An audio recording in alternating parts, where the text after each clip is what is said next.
Today's episode of the Bill Simmons podcast on the Ringer Podcast Network, brought to you by ZipRecruiter. Hey, Toronto Raptors, you need a coach. I think you should actually put in for a new head coach on ZipRecruiter. 80% of employers who post a job on ZipRecruiter get a quality candidate within one day. Toronto, you could have 3 candidates by tomorrow. I could probably think of at least 2 of the candidates, but maybe Zip could come up with a good third one. My listeners can try it for free at ZipRecruiter.com/BS. They are the best. Meanwhile, SeatGeek, the best app for buying and selling tickets to sporting events, concerts, and more. For $20 off your first SeatGeek purchase on any game or sporting event for NBA, NHL, baseball, whatever, you know what to do. Use promo code BS. I have my LAFC season tickets on there. Super easy. Kyle, you want to go again? Again. He's ready. Kyle's ready. They have to resupply the bar. Super easy. Download the SeatGeek app or go right to SeatGeek.com. And finally, State Farm. A State Farm agent has the knowledge and experience to anticipate your needs. And with State Farm, you get more than just an agent. You get a teammate that gets what matters most to you. Go to StateFarm.com to get an agent that gets you. Speaking of getting, we announced today, brand new podcast for us. Our first music podcast. We have been trying to figure out how to do this for 2 years. We did not just want to have, we've had a lot of success at The Ringer with the podcast of the 2 or 3 people shooting the shit. And with music, it's just hard because people like different types of music and you can't, it's not like basketball. Like Kaus and I are going to talk about LeBron James in a second. You'll be like, I'm talking about LeBron, and everybody who watches basketball is going to have an opinion on LeBron. Sometimes in music, people like certain things. They like certain genres. So we spent a lot of time trying to figure out what the right music podcast would be and came to the decision it would have to move in a bunch of different directions. So we were calling the podcast On Shuffle. It's something that moves a lot over the course of the pod. It is hosted by Micah Peters. We think he's ready. He's like Jason Tatum. He's ready for a bigger role in the playoffs. He's ready to be a go-to guy. And it's a pod that I think has a chance to be really, really good and really valuable week to week, and is going to use a lot of our staff, some outside people, have recommendations, arguments, all kinds of stuff going a lot of different directions. Keep you on your toes. It is called On Shuffle, and you can go to the Apple Podcast app. You can go to Stitcher. You can go to Spotify, SoundCloud, wherever you get your podcasts. Subscribe to it. It is coming next week. On Shuffle. Finally, a Ringer music podcast. This is going to be a good one. Also, speaking of podcasts, I went on the Dave Chang show yesterday. Episode 3 of the pre-opening diaries. We decided to run it because the first 3 were before the restaurant launched. Great review of the restaurant, by the way, in the New Yorker. Just went up this week. But this third one was fun because he was in a pretty dark place with how things were going and trying to figure out the menu. And it was at the most critical point of when he was trying to figure out the restaurant, and he was starting to, I don't want to say break down, but get super tense about it. So we had a good conversation about that and a whole bunch of other stuff. The Dave Chang Show. Subscribe to that now. Check out theringer.com. We're all in on basketball playoffs. Whole bunch of stuff. It was an action-packed week, actually. Rob Harvilla had a good piece the other day about the evolution of the dick joke that I would highly recommend. But there's been a lot of good stuff this week. Theringer.com. Check it out. Coming up, we're going to talk to Joe House about everything that's gone on in the first 2 rounds and maybe what's coming. And then also, Celtics owner Wyc Grousbeck is going to call in at the tail end. And we're just going to talk about this amazing Celtics playoff run and his 15 years with the team. He's a busy guy. We only had him for like 17 minutes, but that's coming up after House. First, Pearl Jam.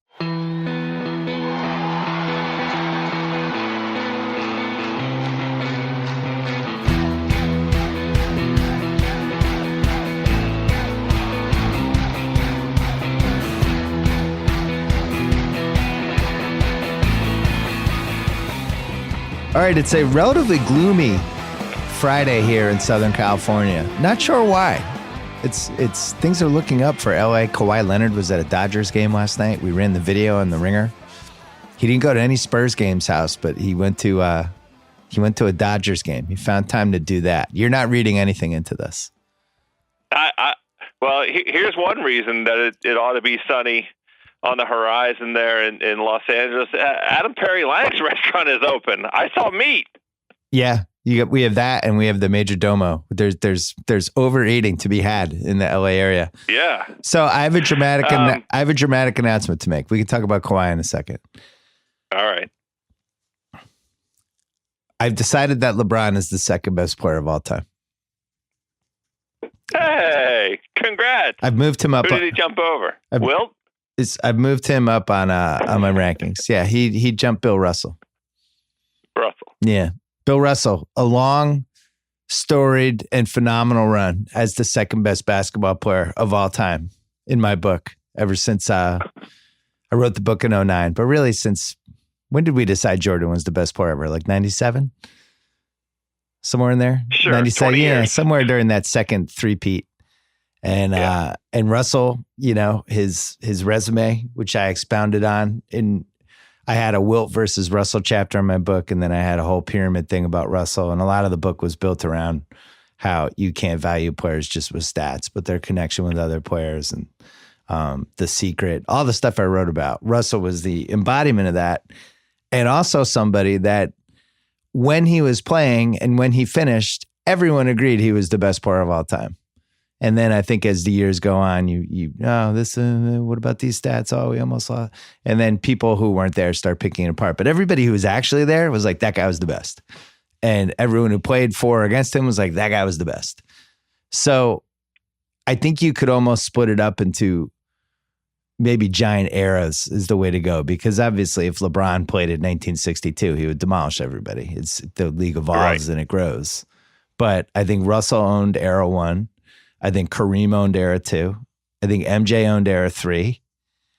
And then there was a little bit of a void where a few people were kind of holding the fort, but nobody really. Duncan was probably the closest to really dominating, but I don't think he was ever as good as the 3 guys I mentioned.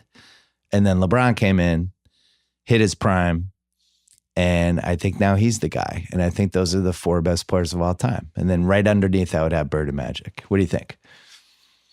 I like this, and I think that you ought to go ahead and rewrite a portion of the book to build in this phase concept and make a quick buck. It'll only take you half a year to rewrite it. No, if I was going to redo the book, there would be a lot of things. I mean, Dirk was like in the 30s when I did that book. Now he's got to be like the 16th or 17th best guy ever because he won that title and he played for 20 years. There's things we just couldn't anticipate when we did the book or when I did the book. Yeah, it's pretty good. I mean, the book could use a refresh. It's been 10 years. We have a full decade's worth of additional evidence and experience upon which to judge, the current era and to measure it up against the previous era. And I do like this phase thing. I mean, I'm telling you, there's a dollar to be had out there, brother. Well, there's also a lot of guys. So I wrote that book. I published it in 2009, and then I did the paperback in 2010. And I even had a section in there about most logical next wave of guys who are going to make the pyramid. And it's a really funny list. It's like, I think Durant was the odds-on favorite.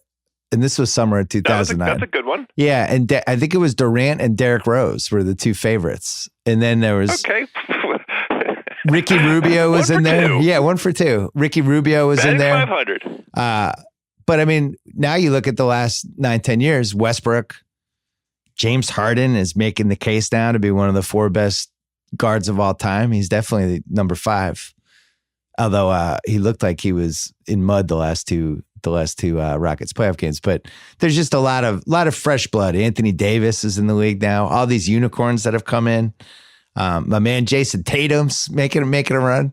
So I had 96 dudes in the pyramid, and I left 4 spots open for the next time I did the book in 2019. But now I think, what do you think? It's got to be extended now to like 110, something like that. I feel like 110 is the right number. Yeah. I think that's right. Yeah, I think that's good. You know who's not going to be in it?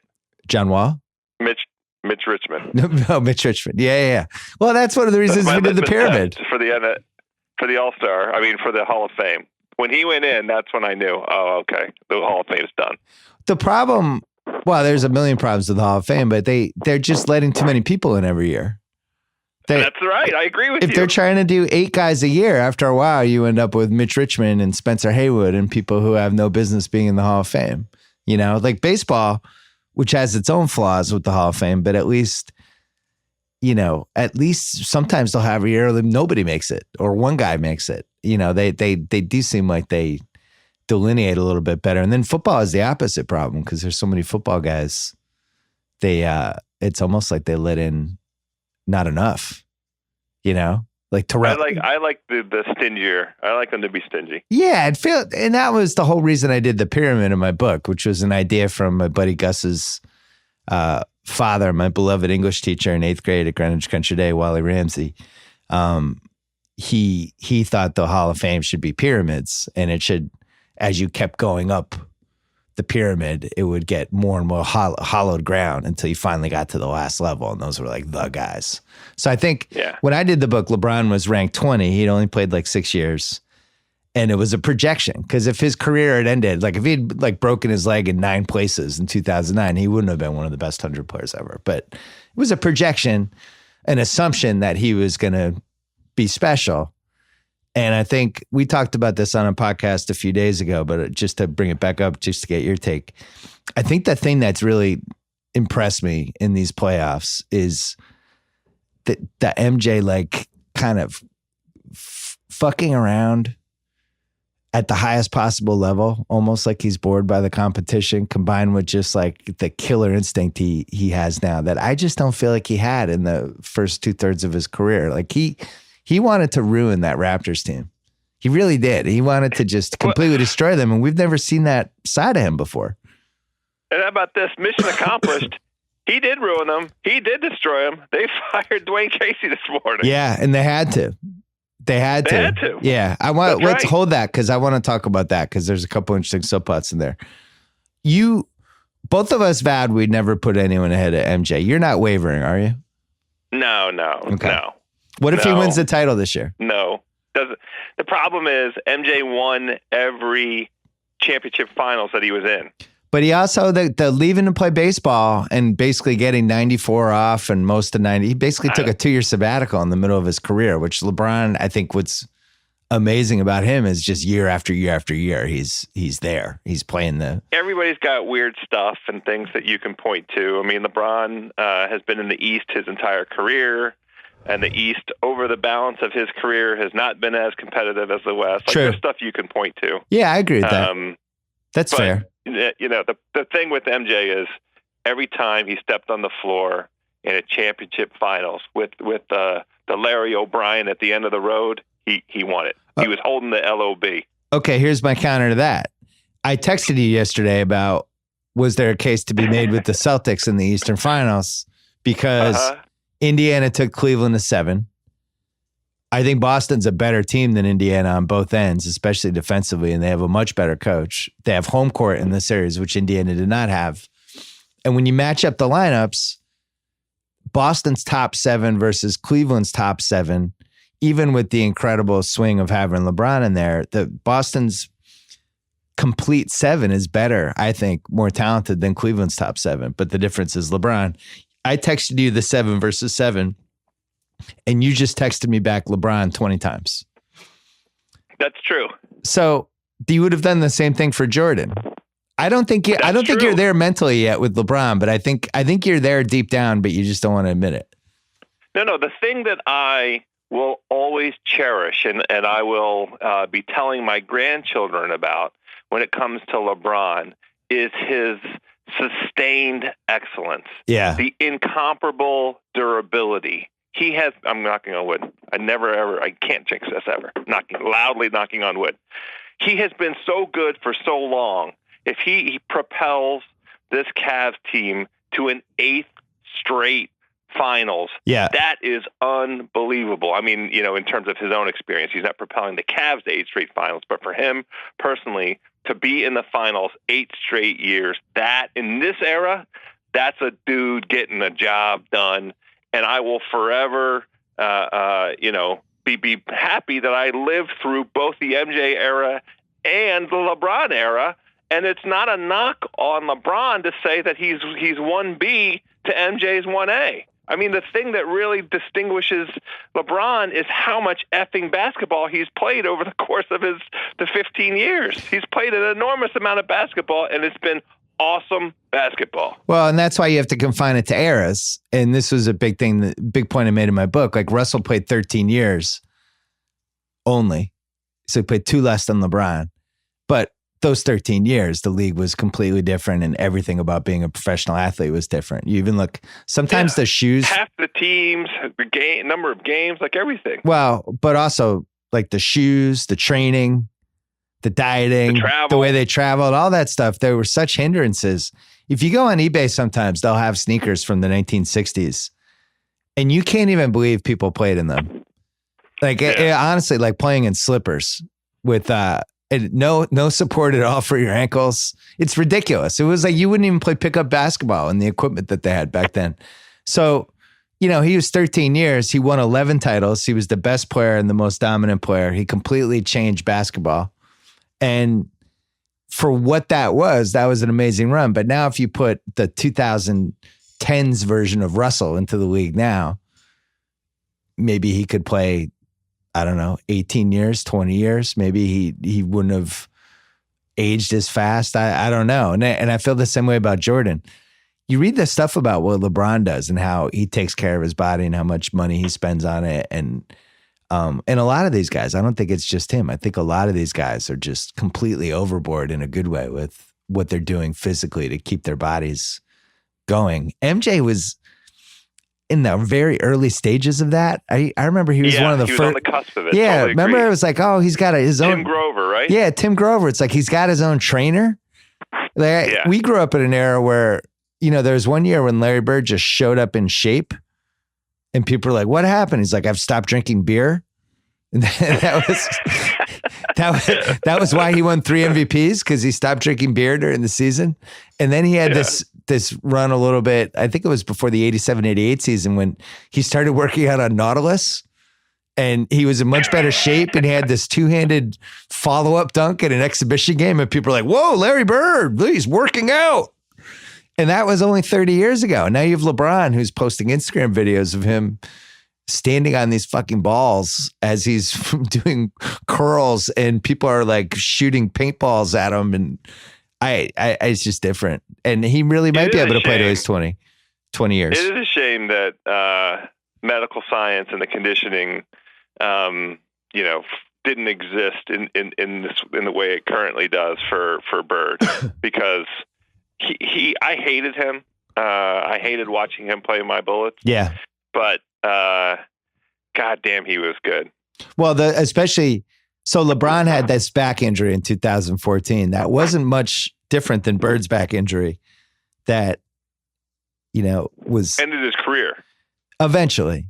He hurt his back during the middle of his 3-year MVP run for the dumbest reason I think any all-time great player has ever gotten hurt.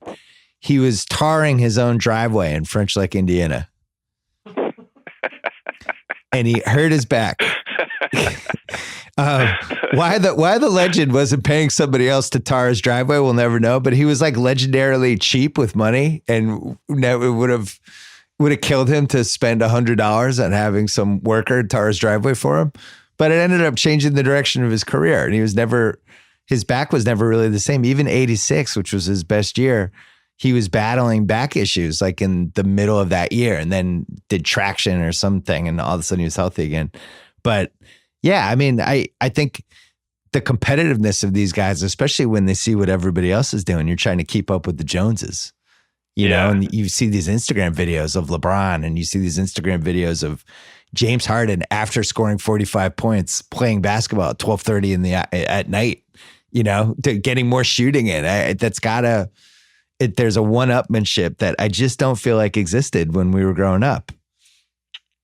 There was a one-upsmanship, but we just didn't have this sophisticated approach, this complete, the combination of both the understanding and the tools available to implement the understanding of how, it's basically a holistic thing. Like every single thing from what you put into your body to how much sleep that you get to, how you stretch to kind of all of it, all of that has matured in the 25 years.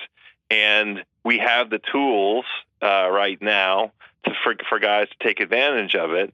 I mean, imagine, MJ sleeping in a hyperbaric chamber. Imagine MJ sleeping. Imagine him understanding, how much better he might be if he slept as opposed to gambling all night. Maybe he wouldn't have, though. Maybe he wouldn't have been as effective in this era because he did like to do that stuff. And, BJ Armstrong told me this story about in the 1993 finals. If you watch closely one of the games, MJ is much darker than he usually is. And he said it was because he played 36 holes in Phoenix the day of the game and he was sunburned.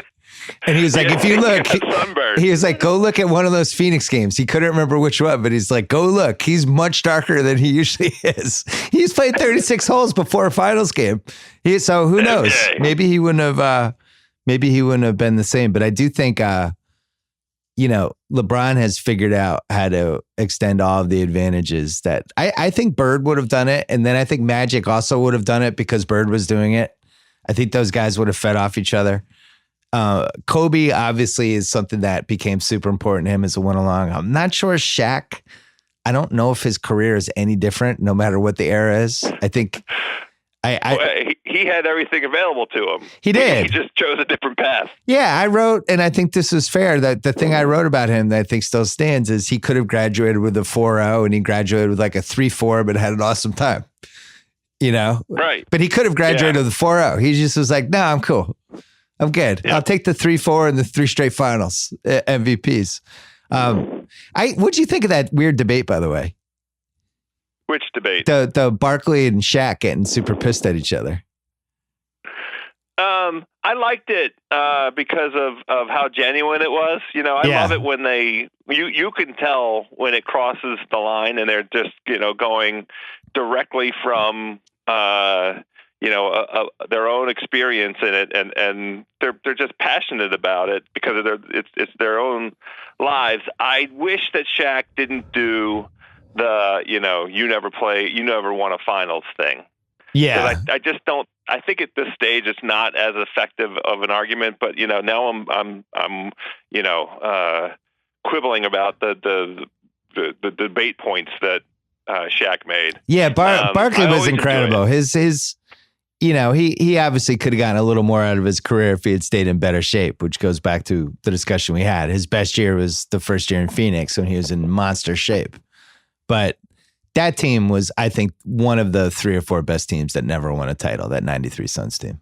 I think in a lot of other years they would have won the title, and they were really one of the first small ball teams. But Barkley had a weird thing about Kobe carrying Shaq, which I tweeted about this the other day. I don't want to go over it too much, but Shaq's those 3 finals, it's unassailable. He just destroyed 3 different Eastern Conference teams and had. Yeah, it was one of the great 3-year runs anyone's ever had in the finals. He was the most dominant player in the league. In 2000, that was one of the best start to finish seasons anybody's had. Kobe was not nearly close to being Kobe yet, and had some flashes, but was not Kobe yet. 2001, they were both incredible together, and that one. I think by the time from like March through the playoffs, they were one of the 5 best teams I've ever seen. Those guys were just humming on all cylinders. I think they were averaging like 58 points combined for like 4 months. And Kobe was great. But in 2002, neither of them were that great, and they shouldn't have won, and Sacramento should have beaten them. But when they got all 3 times when they got in the final, Shaq took care of business. And I always felt like Kobe was his overqualified sidekick. You did too, right? Of course. Yeah. Hold on, we got to take a break. Quick break to talk about State Farm. With over 19,000 State Farm agents nationwide, you can get an agent that gets you, as well as Luka Doncic might get Devin Booker in Phoenix, potentially. Or Trae Young might get Aaron Gordon in Orlando, potentially, which is the focus of the Ringer's latest NBA relationship goals video. We covered a lot of the lottery picks. Trae Young, Doncic, I still can't say his name. God, I'm just going to call him Luka. But how those guys might mesh. What happens if Trae Young goes to Orlando? He led the league. He led college with 27.4 points a game last year. They've needed a point guard. They've needed a slashing kick. That could be the match. Well, what would happen? Who would he mesh with? Same thing for DeAndre Ayton in Phoenix. What if he gets paired with Devin Booker? They could run pick and rolls all day. You never know. That's the great thing about the lottery, how people will get together. To see all this and more, be sure to check out the video that we did on TheRinger.com, The Ringer's YouTube channel, youtube.com/The Ringer, The Ringer's Facebook or Twitter. And remember, like teammates on the court, a relationship with a State Farm agent sets you up for success off the court. Go to statefarm.com to get an agent that gets you. All right, so the one last thing on LeBron. If you're picking these guys for their careers based on, you just get their whole career, you get this is a good exercise. Like, you have this career, here's what you get. And that was the case with Kareem. It's like you get Kareem, you're getting 20 years of a center who the first 11 years was at the highest level you can play at the center position. And then for another 6-7 years, you still get somebody who's going to put up 20 a game and you could go to at any point in crunch time and nobody can block the skyhook. So that's where you're getting. That's transferable to any generation. LeBron, now you're getting 15 years of this indestructible force who never got hurt and who kept working on his game and kept figuring out how to extend his prime in ways that we have never really seen before. And if he's gonna ever pass Jordan, which we never thought would happen in our lifetimes, if he can do this for a few more years now, at some point the totality of the years are gonna be unassailable. If he can do this for 20 years, you would just rather have that than Jordan. Really. Well, he's got to win. He's got to win. Like, if he wins this finals, I'll start to really reconsider. Okay. Or, all right, fair. Maybe not reconsider, but it really would add something. Yeah. Especially in view of the narrative we've enjoyed over the last couple of years with this Golden State team. And if it's he funny, vanquishes this Golden State team. And it's funny there. You see, sometimes people now get mad when the Jordan stuff gets brought up. And it's like, oh, can't we just enjoy LeBron? People love to get bent out of shape. This is fucking important. We're talking about who's the best player of all time. This is something you and I talk about all the time. We've talked about our entire lives since we've known each other. Yeah. And it's the most important basketball conversation you can have. LeBron has a chance to pass Jordan. We never thought it would happen. Round 2 NBA Blues. So round 2 basically ends on Wednesday night. And now we have to wait 3 days for a game. And then this weird Celtics Cleveland thing where game 1 and 2 happens Sunday, Tuesday, and then they don't play again for 4 more days. Oh, I didn't know that. Yeah. I wish you hadn't told me that. It's just like I'm going to be sad. We didn't get the 1-7 game series we needed in round 2. It's a bummer. Yeah. If this never would happen if David Stern was still alive. I thought they were going to do it to Philly and Boston. I went to game 4. As soon as I saw Scott Foster, I knew I didn't have to cancel my plane from Philly to Boston. I was like, oh, good. We don't have to cancel the flight and have my credit card charged. But game 5, I thought the refs were actually good. And I think Boston was just a little more. They didn't call a foul that Baines fouled Embiid on that in the game shot. Oh, come on. He smacked him right in the arm. Oh, come on. That was a foul. No. It's a foul. There's no two ways about it. Well, Tatum, but it's fine. Tatum got hacked on the game-winning basket underneath. McConnell crashed into him. You saw that replay, right? They were missing a lot of stuff. He got the ball off before McConnell crashed. No. He caught the ball. Smashed. No, Tatum should have been a 3-point play. Anyway, I want to talk about Philly. Did people? Did you sit among the people? I did. I sat among the people in game 4. And was shocked by how much they love their Lord and Savior, TJ McConnell. And how and this was eye-opening to me. They unconditionally love Joel Embiid. Unconditionally. Love that guy. Not one even gripe, snarl, anything. Just all in on Embiid 100%.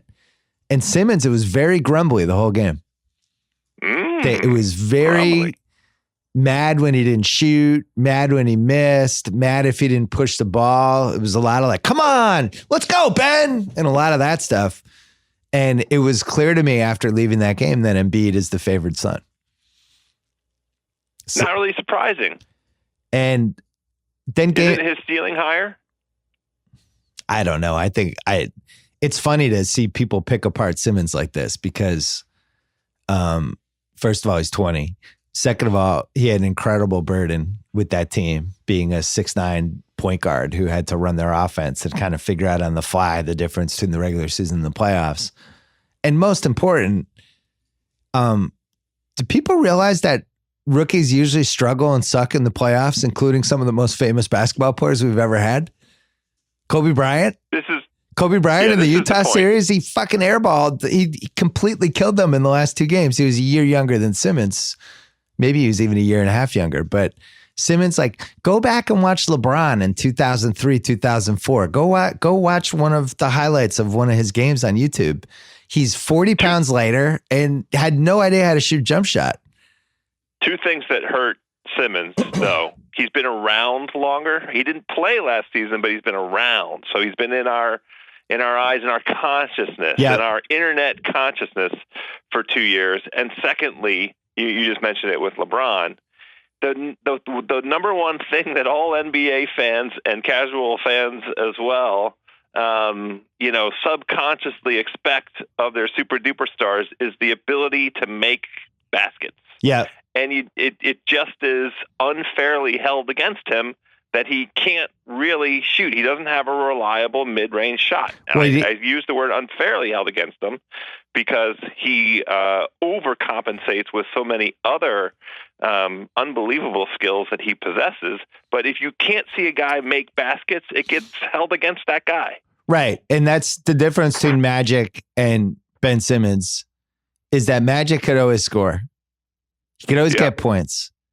And that's why I think, especially after watching him 2 straight games, Jason Kidd is really what we should be thinking about with Simmons. And Jason Kidd was never a natural scorer. And even at his peak, when he started making a little more threes, he was always in the 16 to 18 point range at his peak. He was never a 20-point scorer, was never a guy you could count on for 20, but dominated the game in so many different ways.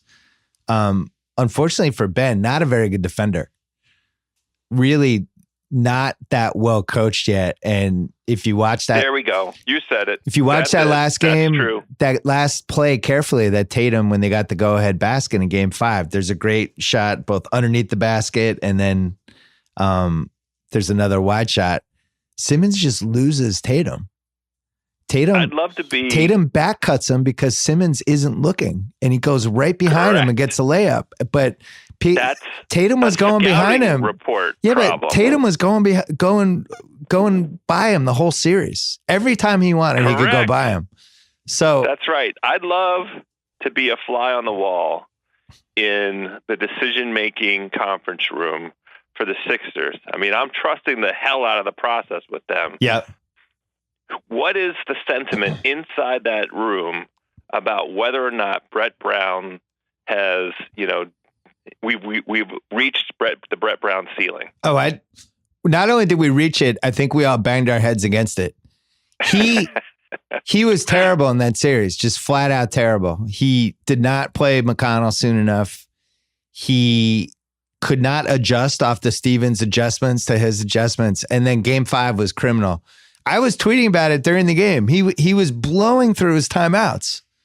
And that was incredible. He had, with 7 minutes left in the third quarter, he had 2 timeouts left. And you're going to lose another one because of the TV timeout in the fourth. So then the last minute, he didn't have any timeouts. And they had the ball. They could have the ball up, down 3 with 3 seconds left. He could have called a timeout and had the ball at half court and had all these guys who could make fall away shots. I thought, I just thought I don't want to say he blew the series because I didn't think ultimately that team had somebody in the last 2 minutes of a tight game that they completely trusted. They would go to Simmons. He couldn't deliver. Embiid, his conditioning was a real factor. And I saw it in person, especially in Game 5. By the fourth quarter, his hands were on his knees. He did not have the same lift, and he was not effective. So I want to ask you. You saw him in person. One thing that seemed, and I'm sorry if I'm repeating something that a lot of very smart basketball people have already observed. I'm just a dummy, and I'm not as up to speed on the NBA Twitter. I thought his basketball footwork, which I'm intending to distinguish from basically his agility and speed, I thought his basketball footwork in this series sucked. And maybe it was a factor of conditioning. Yeah. But I didn't think we saw him with spin moves. We saw him with up and under. We saw him with head fakes over the course of the season. Yeah. And I don't know if it was because of how Boston and Baines in particular played him. We just didn't see any of that at the end of games when it was time to make baskets. I feel like, that repertoire is the thing. That's what really sets him apart. That's the thing that Philly should be able to trust at the end of games. You get the ball to him and let him do some of that stuff, because he's either, the two outcomes are he makes, a shot that should be in the between, 55% and 70% of going in, or he gets to the free throw line. Yeah, but the problem was they were playing him too many minutes, and he'd never carried a workload like that in his life. And on top of it, it's playoff basketball, so it's just more intense and it's more grueling. And I don't think they paced him. I personally would have played him 25 minutes a game and tried to peak him toward the last 8 minutes, because so 18 of those 25 minutes in the third and fourth quarter. 9 minutes in the third, 9 minutes in the fourth, or whatever. I would have 7 minutes in the third. Yeah, you play him 6 minutes in the first quarter. You play him 6 minutes in the second quarter. Maybe you play him 27 minutes. I don't know. But the cool thing about that Sixers team and a real advantage they have that they never really exploited was they did have different lineups. And actually in Game 5, Brett Brown kind of lost his mind. He was just subbing like he was a hockey coach. But they could go small and they could go big. The Celtics only had 7 players by Game 5. And they was like, here, we only have 5 lineups we could play. And the Sixers had the ability to really mess with them. And but I thought the key thing for them is they needed Embiid in the last 8 minutes of those games. And he was exhausted every time. They blew Game 2. They in Game 3, they had a 5-point lead in overtime. And then they didn't score again. Blew it. But they blew it. But yeah, the key Simmons point for me is, can you score points? Because if you're not a scorer, your ceiling's just different. I believe that he's going to become a scorer, because the shots are there. It's just practice. He's got to practice all the stuff we talked about the last time you and I talked. Little fall away shots, little in traffic double clutch shots. He's just got to practice all that stuff. He has both hands, so you know what kind of a weapon that is, being ambidextrous, being able to do those short shots with the right or the left. Did Kevin O'Connor observe did he ever pick a hand? No, KOC is out of his mind with this. This is like his number one passion in life. He wanders Hollywood Boulevard just berating people that Simmons shoots with the wrong hand. The reality is Bellinelli's feet were 8 inches over the line in Game 3. Yeah. In Game 5, Redick, with a minute left, and it was directly between my seat and the basket, and it was dead on, and it was just short. But if he had a wide open three, that was in, and it was just short. It looked in on television. The thing with them, they really beat JJ up in that series. I want to get him on the pod next week to talk about it, because I think by Game 5, he did not seem like he had his same legs, and his shot was off. You better be careful. He's not afraid to tell a coworker to go F. Oh no, he will. Get the F over there. Yeah, he was yelling at TJ McConnell. Coworkers. Yeah. But I think his legs were gone by Game 5, because they were posting him up, banging him, chipping him on picks, and really working him. Why did he curse at McConnell? They're best friends. That's like you and I yelling at each other. It's fine. Yeah, no, I get it. I'd tell you to go F yourself too. But what was the specific thing that set him off? I think they were mad about switches and stuff. Philly had a lot of problems defensively. They just weren't ready for. They had the most talent of anyone in the East, and they just weren't ready. And the little things ended up killing them. They really did. That's right. Embiid. That's the big picture answer. They just weren't ready. This is what happens with young teams, right. In the playoffs. We hedged our position because they had the most talent, just sort of on paper, and after what they did to Miami. Yeah. The thorough disemboweling, is like, well, let's bet on talent, just in case. And I think it was a fine hedge. I don't mind losing that. Well, we did the hedge super early. We did it before the that was playoffs. smart. We got good odds on it. But we could have gone with the Celts. Listen, I love the Celtics and I'm a huge homer. I thought they were going to beat Milwaukee. I thought it was going to be a tough series. I did not think they could beat this Philly team. One of the reasons I didn't think they could beat this Philly team is because they needed Tatum to go to another level that did not seem realistic, because last year he played 29 games at Duke and he played 966 minutes. Yeah. So right now he has played 92 games and 28.61 for minutes. He's going to pass 3,000 minutes for the season during this Cavs series. And the last 7 games, he was 20 and above every game. He had 28 in the clincher game 5. I thought he was unstoppable at times, like literally unstoppable. Like Philly couldn't stay in front of him. But listen to this though. I looked this up. Only 4 rookies have ever played 600 minutes or more in the playoffs in their rookie season. Magic Johnson, Alvin Adams, 25-year-old Manu Ginobili, and the one and only Jack Sikma, who played 701 minutes as a rookie. Tatum is going to pass 600 minutes during this Cavs series if he even plays 25 minutes a game. This does not happen. Nobody relies on rookies like this in the playoffs, and they usually never go more than a round or two. And this guy is getting better as it goes along. And I think the ceiling for him, it's just, as a Celtic fan, it's just kind of, all of us can't stop talking about it. We're like, what the fuck do we have here? We're the best rookie we've had in 40 years. Well, we have to have this conversation in the context of Fultz. And do you think, as part of the broad sweeping indictment that we're levying against Brett Brown, do we include in there the fact that Fultz was not on the floor for defensive purposes? Coming up, I'm going to tell you the answer right after this. Well, House's wife loves wine. I know my wife loves wine. You know who else loves wine? Wyc. W-I-N-C. Wyc makes it easy to discover great wine by shipping wines that are personalized for you right to your door, all starting at just $13 a bottle. It's the best day of your month to answer a few simple questions in Wyc's Power Profile quiz, like, how do you take your coffee?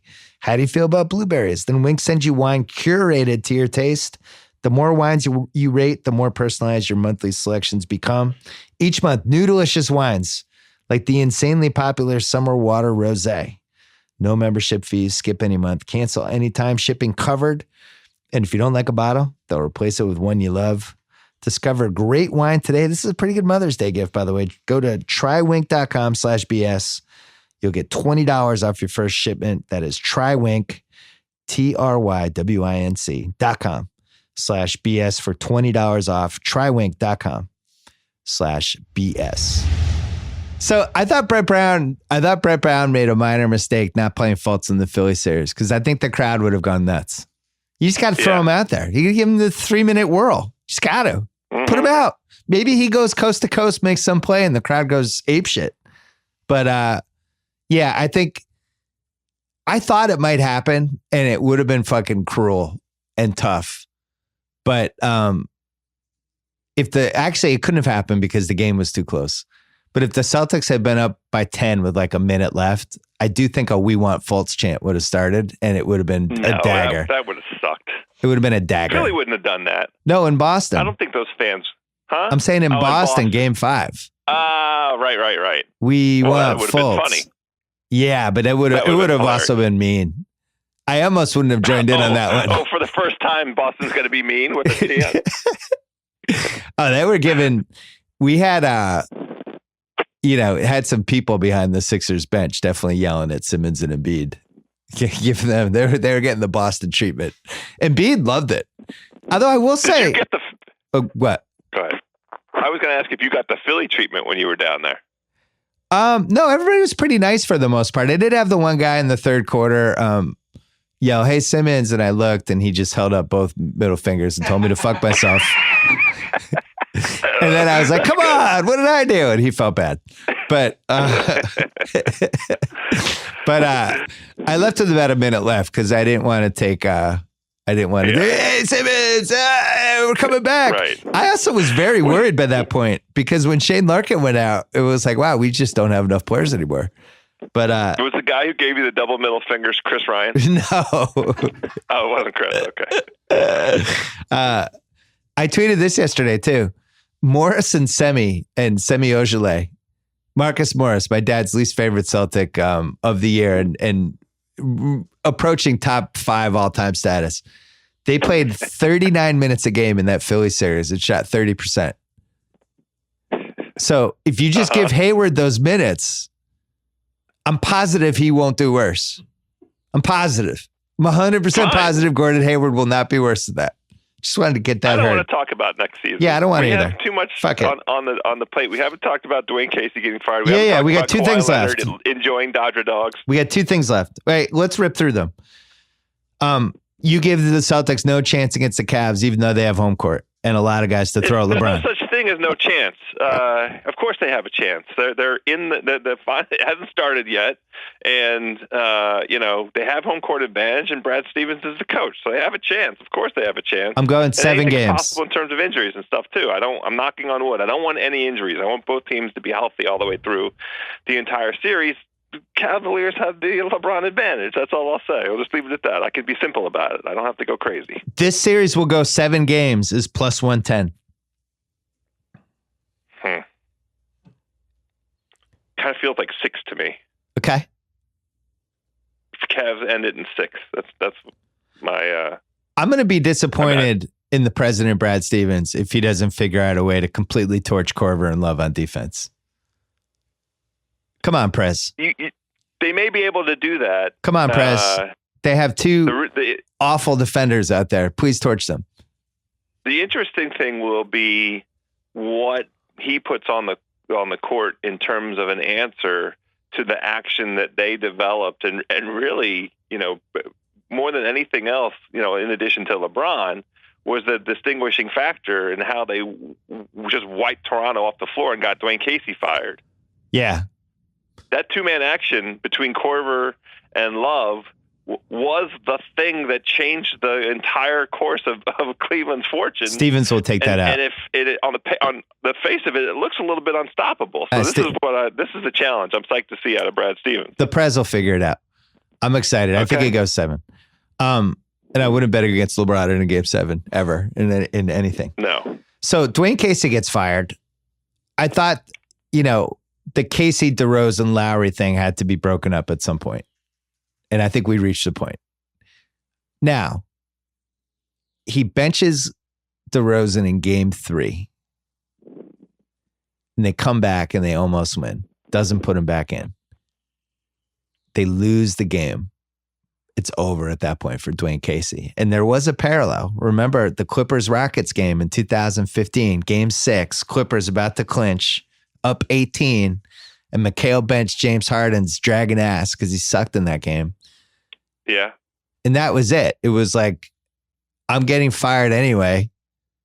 I'm going to get blamed for this. Fuck it. I'm gonna put in 5 guys that I think can bring us back, and sat James Harden's ass on the bench, and he didn't move for half of the comeback. I kept watching him. And then finally, when they really started coming back, all of a sudden James was standing up waving a towel. And they won the game, they won the series, and they had to bring Mikal back. I think that's what Dwane Casey was doing with that game 3, because I think he knew fuck it, I'm going to get fired and blamed for this anyway. Here's my best chance. But once you do that, you lose your best player. Mikal lost James Harden when he did that. And Dwane Casey at that point loses DeRozan. DeRozan gets kicked out of the next game with a stupid foul. But I just didn't see any way he's coming back. Coach Bud, does he make a difference? I would say no. Is that the leading contender for there? Yeah, I would say you don't fire your coach unless you know who's next. And I would say Coach Bud is next. For me, fundamentally, they can't guard LeBron. They haven't been able to guard him this whole decade, and he owns them. And they haven't found anybody who could flip that equation, even when they got PJ Tucker last year. PJ Tucker couldn't do it. He just owns them. And I don't know what changes, no matter who the coach is. But I'm not so sure. I mean, this was an interesting ongoing dialogue on Twitter. If your 2 best players are point guard and shooting guard, you have a natural handicap there. Like there isn't a long track record of successful franchises. Yeah, but here's why I hate that argument, because Golden State won with Clay and Curry. And people are like, "Whoa!" Except for Clay and Curry, it's like, no, you can't do the except. That can't also be your argument, but then you have an exception for it. Golden State won; their best two players were guards. It's not an exception. It's not an exception. By the way, Seattle won with two guards. Who's more valuable to? Who's been more valuable to Golden State than Draymond? Seattle won with two guards. The Pistons won with Isaiah and Dumars. People have won with their best players being two guards. Wait. Seattle won. I'm sorry, Detroit. In 1970. Okay. Seattle won in 1979. DJ and Gus. Famous Nike poster. Oh. Okay. What do you mean, okay? I'm just telling you. Everyone's like, you can't win a title when your best players are guards. You actually can.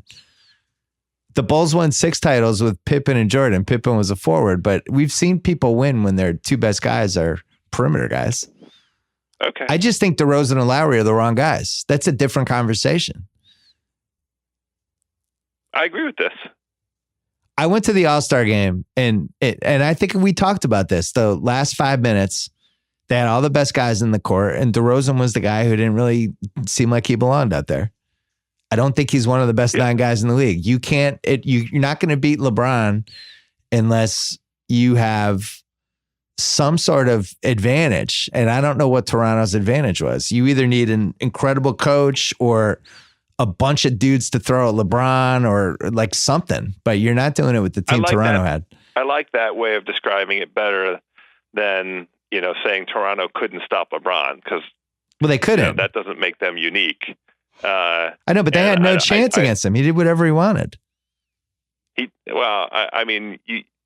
that event, you have to essentially outscore Cleveland. And the point you just made is the right point, which is DeRozan and Lowry aren't the two guys that are going to do that. Can I give you a fake trade I made up? Oh, of course, always. I'm going to present this to you on a nice platter with some fruit and some hash browns on the side. You can dive into it. Extra hash browns. Okay, extra hash browns. DeMar DeRozan to the Los Angeles Lakers for Brandon Ingram and Luol Deng.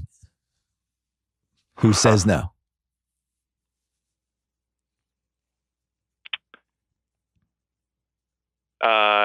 I would say that the Lakers would say no, because Ingram, but the Lakers are, by all indications, by every report that I read on NBA internet, whatever, the Lakers are trying to win this year. So I think they would say yes. I have 3 more things to go through with you, and then we'll go. I think the Lakers say yes to that, by the way. You get DeRozan, you get LeBron, you get Paul George. You still have Lonzo. If you have DeRozan and George and not LeBron, and you have Kuzma and Lonzo, that's, you start to become a little more interesting in the West.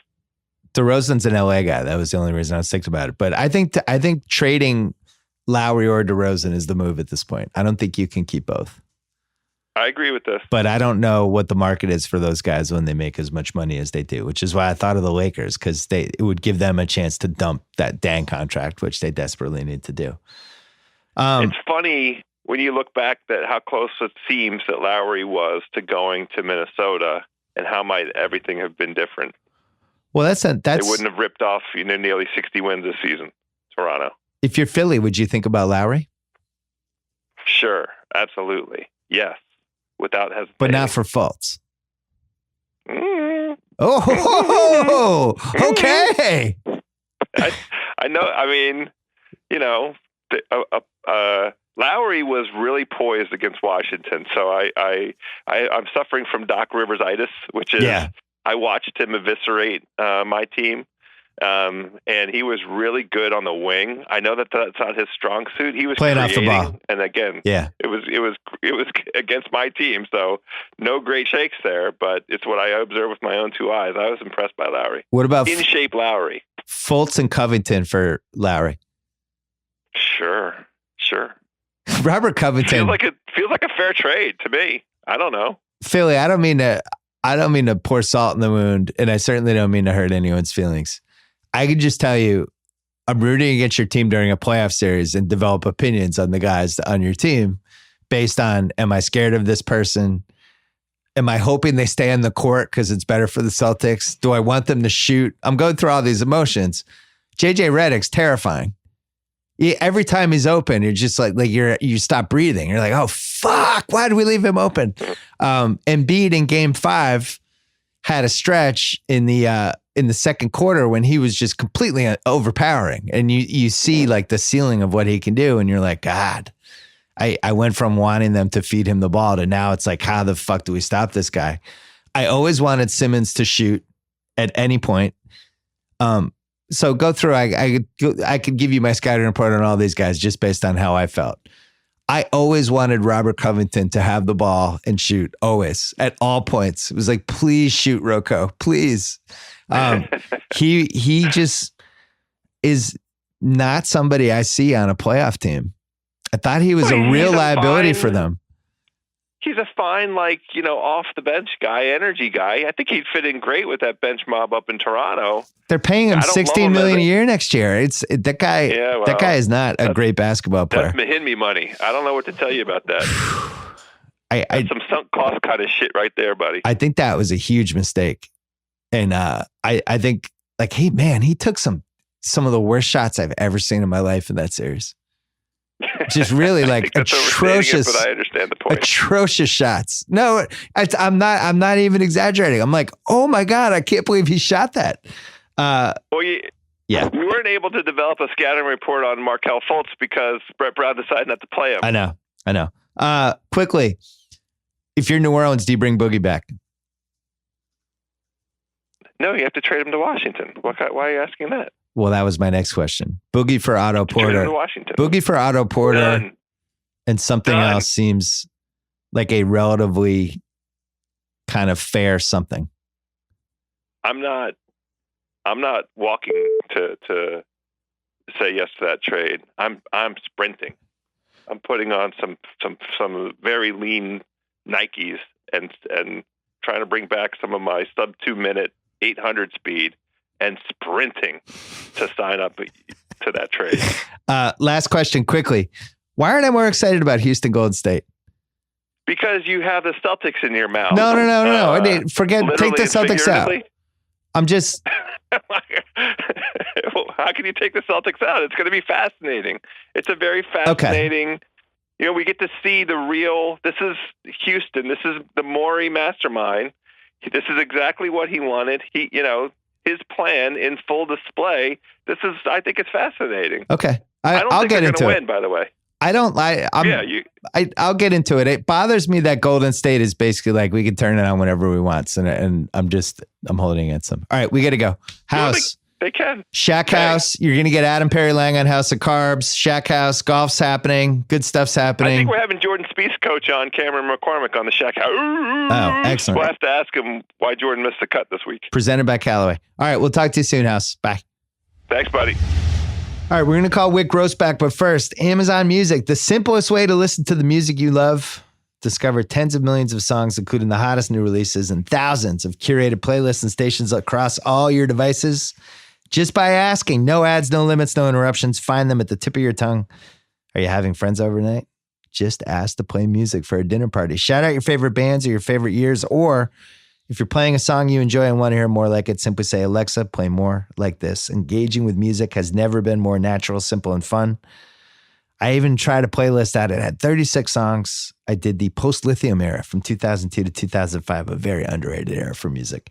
New customers, start your 30-day free trial to AmazonMusic.com.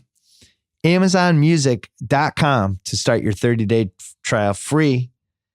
Renews automatically, and you can cancel at any time. All right, we're going to call Wyc Grousbeck. All right, on the line right now, I don't remember if this is the first time ever. It might be. Celtics owner Wyc Grousbeck. How are you? Bill, as you might imagine, I'm pretty great. So I was talking to David Griffin on Wednesday, and we were talking about organizational stability and what an advantage it is for certain teams. And I was mentioning how the Celtics have had the same ownership group for 15 years. 15 or 14? Yeah, 15 now. 15 years. Same GM since 2004. Same assistant GM basically since Mike Zarin was a baby in the Boston Garden. But I think since at least a decade. Same CMO, same president. it's just amazing. Nobody leaves. Everybody knows what they're doing. And after a while, it just becomes like a machine. When did it become a machine for the Celtics? Well, when I thought of all this in '02, I didn't know how to run a business, period, or an organization. I'd never done it. I'd never had an employee before. But I knew I had to find some amazing people to help me for sure. And first of all, putting together the ownership group, they've been very stable and committed and great partners. But then I had to go find a team president, Rich Gotham. I had to promote Sean Sullivan as CMO from within and Bill Reisfelder as CFO. And then we had to find a great basketball side. And we turned over the entire basketball side, general manager, coach, and everything, and came up after some trying and worrying and wondering, came up with Danny and came up with Doc Rivers, which was a great 9-year run, and now Brad Stevens. So it's just been, it starts with stability with my partners in the ownership group. They've been fantastic. I thank them. It starts with stability with the fans. They've been supportive all the way through. And then you got to hire great people, and luckily we've got Danny and Brad and Rich Gotham and Sully. You know, it's an amazing group. So when you look back at those first 4 years, what do you look at now and go, oh man, I wish I had known that year what I know now with blank? What is it? Yeah, I mean, there were a couple extensions of players, one extension of a coach, things that just didn't, I didn't know how to run the team. I may not know now. Arguably, I don't know how to run them now, but I feel more comfortable now than I did the first 4 years where I was really trying to figure it out. And I wouldn't make any changes more slowly. In other words, I wouldn't have been more patient. I would have been less patient. Yeah. But it takes a while to settle in, and we weren't patient. We changed everything around. We changed everything around in business and basketball within the first 2-3 years. But it all needed to be changed, in my opinion. And no disrespect to anybody who was there, but we just wanted to go a new direction. And here we are, feeling very lucky. There's been a lot of luck along the way. It's wrong for me to claim that hasn't been a lot of good fortune and luck and a bunch of people chipping in, but it's been a fun ride. Yeah, Steve, I talked to Steve Ballmer. I think I did a podcast with him about a year ago, maybe a little less than that. And he was pretty candid about when you take over an NBA team, especially when, it's always somebody who's had success in other parts of their life and they have confidence in their own opinions and what they're going to do. And then he's just like, it's just completely different. And now he looked back and he was like, man, I just had no idea what I was doing. And now I kind of get it. And it seems like that's a recurring theme. I have not seen an owner yet go into the NBA and just get it immediately. But I also don't understand what there is to get, what flips where people are like, oh, now I understand it. Well, I don't think it's so hard. I feel like from the very beginning, I decided that I was going to run it the way Red Auerbach would want me to run it, or Larry Bird, or Bill Russell. If I could possibly figure out what that was, I was going to try to do the best thing for the Celtics, for Celtic pride, for another banner. Yeah. And that's not a marketing spin. It's just the truth. And I know you're a longtime follower of the Celtics, and your dad's a season ticket holder and all. I mean, I know you're close to what's going on with the team. And, that's the way we've tried to run it. And so when you have that touchstone in your mind, you're not saying we got to run this to make money. We've got to run this to squeak by. We've got to run this, just at the luxury tax level or just at the hard cap level, whatever it is. We don't have those constraints because we have strong ownership and strong fan support and media partner support. So we run it as best we can for a banner and for Celtic pride. And so anyway, it doesn't always maybe work out. Some years are better than others. Some teams are better than others. Some decisions and trades are wrong. Some are right. But it's actually amazingly easy to run a team when you have like your North Star in place, which is Celtic pride. So you have this run with KG and those guys. It ends. Doc leaves. Looks like we're headed for this long rebuilding stretch. And then this miraculous trade happens. But at the same time was a really painful trade. And it set up the next generation of what was going to happen with the Celtics. But you're trading Paul Pierce, who, was one of the 10 best Celtics ever and a great representative of the franchise and somebody that had come into his prime when you were the owner.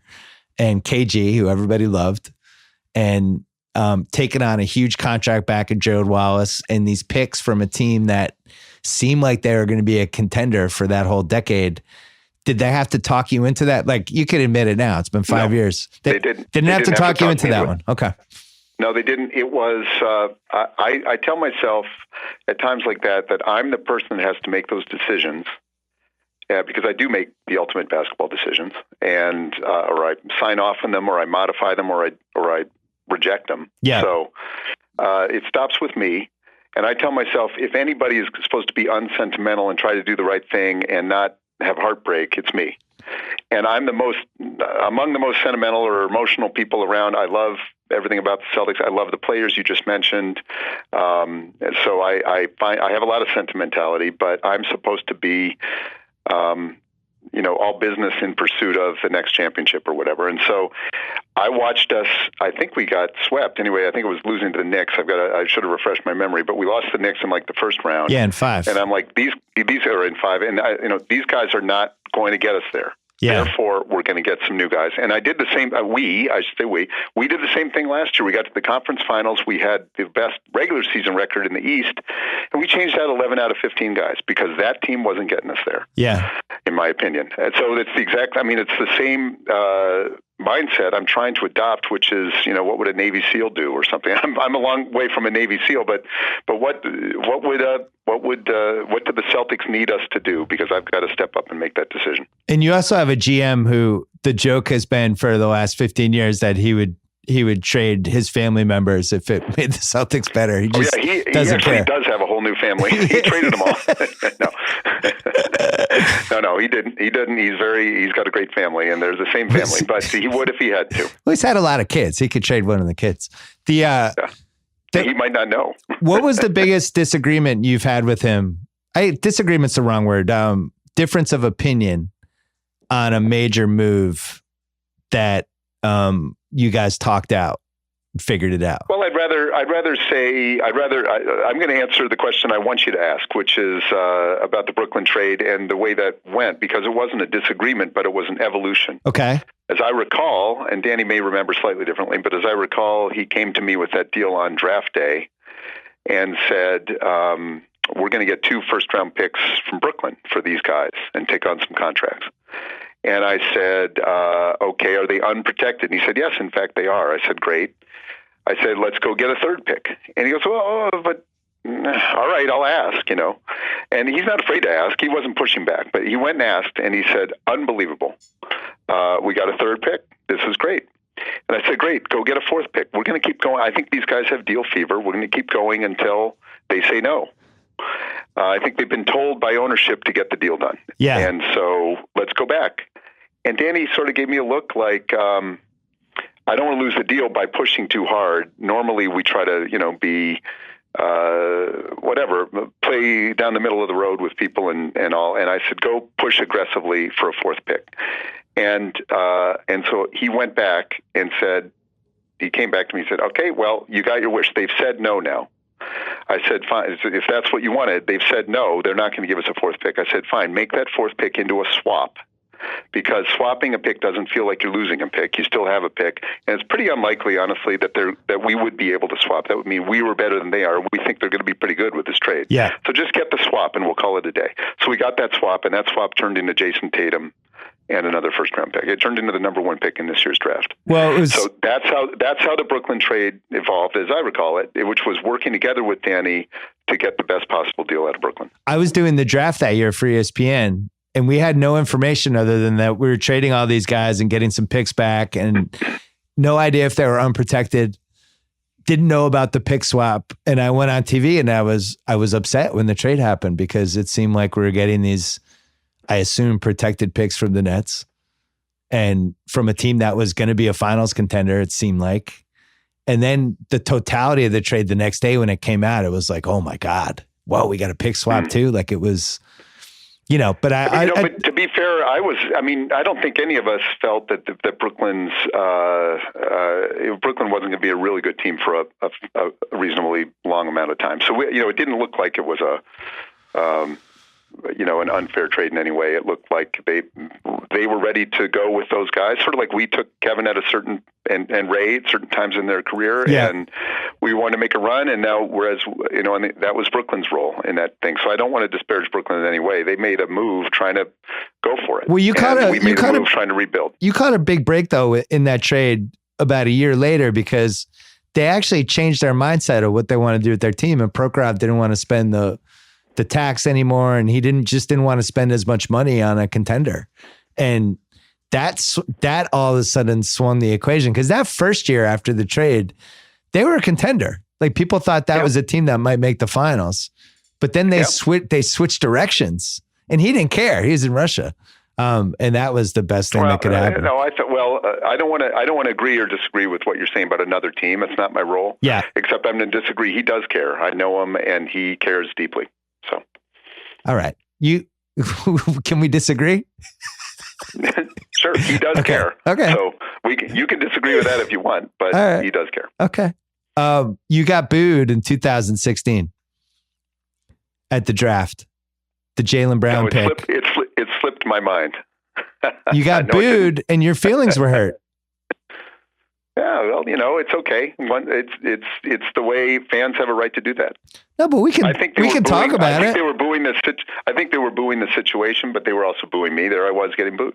Well, you were a representative of the situation, which was that everyone was so excited about these picks. And as I've just done for the last 5-10 minutes, I take whatever credit for the situation when it's going well. So I've got to take blame when it goes badly. So when you got booed that night, and it wasn't you getting booed as much as kind of the team and people frustrated because we had all these picks. All right, let's go. Let's get some guys. And everybody was just in this crazed mentality. And then it's like, here's Jaylen Brown. He was in college for a year, and he's this very raw athlete that we think has a chance to be special. And people were like, screw that. We don't care. We want to be good now. And they booed. And your feelings must have been hurt, right? Because you brought the city a title in 2008. I definitely was. I didn't like getting booed. I didn't get furious. I'm just like, wow, that was a new experience, and I'm going to try to get some strength from it. And I'm going to hope like hell that Jaylen Brown can play basketball, and he's doing great. So it all seems like it's working out fine. I knew he was going to be special last summer when he volunteered. First of all, he was shooting like right after the season end. He was doing like 2-a-days like the day after. But then when he forced everyone to bring him to the summer league a year out, it'd been, no, you don't have to go. And he's like, no, I'm going. I want to go. And that's when I was like, all right, this kid understands. This kid gets it. He's an amazing person. He's got so much strength and so much. He's just flat out, brilliant. And you take 1 second talking to him, and he's brilliant. So he's somebody I'm very glad. I mean, he just adds so much to our character of the team and our attributes on the team. He's just an amazing. I guess I can't say kid. He's pretty young, but young man. I can't wait to get him on a podcast. Hey, I know you have to go, but quickly, you told me that those Game 2 and Game 3 Philly wins were among like the 10 best wins since you've owned the team. Yeah, for sure. What was it that made it special? We're down 22 to Philly. We go back to 2012 or something with Philly. We had a very tough 7-game series, as I recall, and it just has never stopped with them. And they're, I know the owners, obviously, they're great people, et cetera, but it's just a lot of passion. It's just like we have up in Boston. They just burn to win down there, and we were in their way, and we're, Vegas and everybody else thinks we're huge underdogs in the series. And we're down 22 points in the second game. And I actually remember being in London this year, and we're down 22 points to them when we came back and won the London game in January. So I thought 22 was a perfectly fine number for me. And we did come back.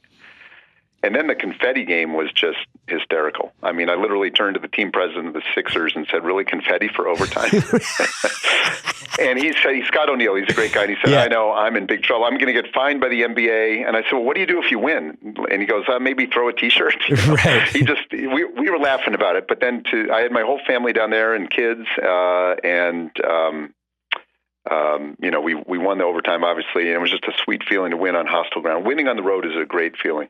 You know, one thing you don't get credit for, you created the owner sitting underneath the basket move. I think you're like the pioneer of that. I'd never seen that before.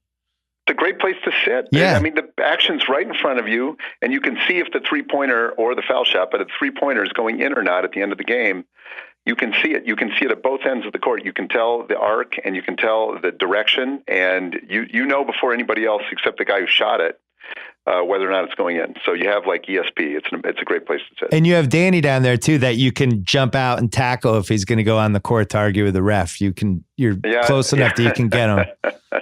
It's a lot of fun along our baseline. We have a great time. Anything in store for LeBron this series? I don't know if you know this, but he's really good at basketball. Yeah, I do know that. I'm aware he's coming on Sunday. I'm going to start worrying about him about noon on Sunday. Until then, I'm going to be just fine doing other stuff. All right. Will you come back on to talk about, I have a whole bunch of how the NBA has changed over the last 15 years as a business questions. That is a whole different podcast that we should do when the Celtics. Let's see how this podcast is received, and if anybody wants to hear my voice again, because it may bomb. In which case, no, it's not going to bomb. First of all, you did great, but second, the NBA as a business and how it's transformed since you bought the Celtics and all the different the RSN, all that's the streaming, all that stuff is really interesting, and you have some good thoughts on that too. Congratulations. Okay, thanks. Nice talking to you. Wish everyone in Boston luck for me. Nice talking to you too. Okay, see you. Bye-bye. All right, thanks again to Wyc. Thanks again to House. Thanks to the Boston Celtics for taking me to a round 3. Thanks to ZipRecruiter, our presenting sponsor. Go to ZipRecruiter.com to check them out. Thanks to State Farm. Remember, at State Farm, you can get an agent that gets you. And thanks to On Shuffle, the Ringer's new music podcast hosted by Micah Peters, launches next week. Subscribe now. And by the way, if you love the Recapables podcast, Atlanta, our final one went up today. Atlanta season finale. One of my favorite shows, the Recapables Atlanta. If you want to share it with people that love the show like you do. We still have the Billions podcast on there, and we still have the Rewatchables Westworld as well. It's called Westworld, though Rewatchables, actually. So all that stuff's coming up, and then some good BS podcasts next week. I remember I said that we were going to have Ralph Macchio and Billy Zabcon today, but that got postponed. Hopefully we're doing it next week, but I still want to do it. I really like that series. I want to talk about it. So hopefully those guys will come on. Enjoy the weekend. Go Celtics. See you on Monday.